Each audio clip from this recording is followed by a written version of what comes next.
প্রাথমিকে teacher transfer এটা localise করে দেওয়া হবে। টিচার ট্রান্সফার একটা বড় ইস্যু।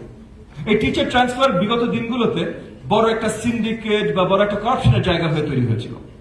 মাননীয় প্রধানমন্ত্রী খুদ নিজে এটাতে নজর দিয়েছেন এবং মাননীয় প্রধানমন্ত্রী ইনস্ট্রাকশনে আমাদের মাননীয় মন্ত্রী মহোদয় আজকে চিফ গেস্ট এবং আমরা সকলে মিলে নতুন পলিসি গঠন করেছি যে প্রাথমিকে মাধ্যমিকেও, বাট আমি প্রাথমিক নিয়েই কথা বলবো, প্রাথমিকে টিচার ট্রান্সফার এটা লোকালাইজ করে দেওয়া হবে।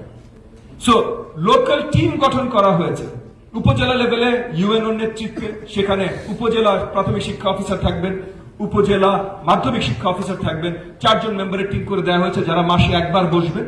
ওই মাসে যতগুলো রিকোয়েস্ট এসছে সেগুলো রিভিউ করে তারা ট্রান্সফার অ্যালাউ করবেন বা করবেন না। সেম জিনিস ডিসির আন্ডারে জেলা লেভেলে করা হয়েছে, ডিপির আন্ডারে আপনার ডিভিশন লেভেলে করা হয়েছে।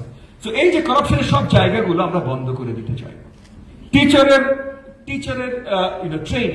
ট্রেনিং এর জন্য ন্যাপ যারা আমাদের পিটিআই যে প্রাইমারি টিচার ট্রেনিং ইনস্টিটিউট এটার কারিকুলাম যারা তৈরি করে তাদেরকে দায়িত্ব দেওয়া হয়েছে যে কিভাবে আমরা নতুন ট্রেনিং রেজিমেন্ট তৈরি করতে পারি যে আগামী 2 বছর পর থেকে যেন কোনো আনট্রেন্ড টিচার ক্লাসরুমে পা রাখতে না পারে। মিনিমাম একটা ট্রেনিং নিয়েই তাকে ক্লাসরুমে যেতে হবে। এগেন আমার 3.5 লাখের উপরে টিচার এটা একলাতে হবে না।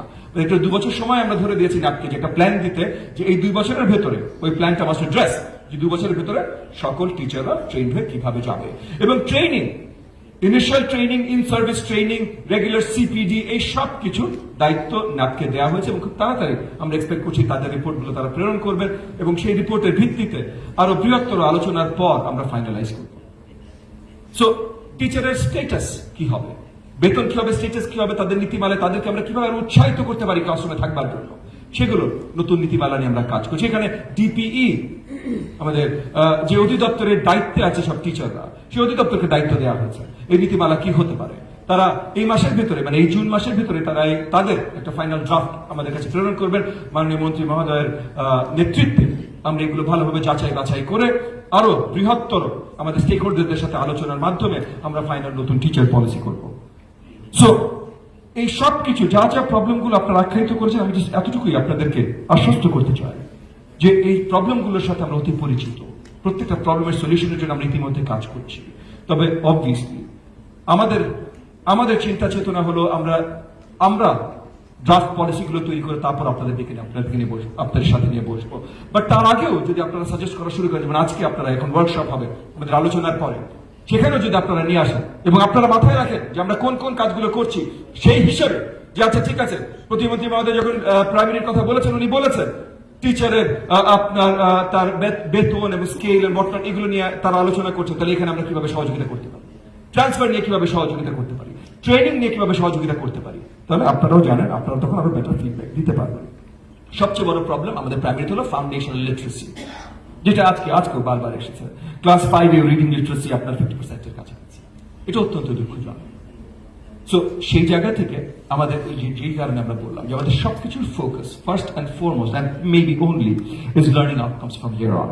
এবং এই জায়গায় আমরা 4টা বড় জায়গায় সবচেয়ে বেশি নজর দিচ্ছি। একটা হলো কারিকুলাম, তারপর টিচার্স, তারপর টোটাল এনভায়রনমেন্ট যেটার বড় অংশ আসলে ইনফ্রাস্ট্রাকচার, এবং ফাইনালি অ্যাডমিনিস্ট্রেশন। কারণ ওই যে টিচার কিভাবে পড়াচ্ছেন কি না করছেন এটা দেখার জন্য আমার বিশাল একটা অ্যাডমিনিস্ট্রেটিভ বডি আছে। এই অ্যাডমিনিস্ট্রেটিভ বডিকেও সঠিকভাবে কাজ করানো। আমরা বিশ্বাস করি যে এই 4টা জিনিস, কারিকুলাম, টিচার্স, ইনফ্রাস্ট্রাকচার, এনভায়রনমেন্ট এবং অ্যাডমিনিস্ট্রেশন বা ম্যানেজমেন্ট, এই 4টা জিনিস একবার আমরা ঢেলে সুন্দরভাবে গোছাতে সক্ষম হলে প্রাথমিক শিক্ষা ব্যবস্থা একা একা আমাদের দেশ জাতির কাজে আসবে, আমাদের দুঃখের জায়গা থাকবে না।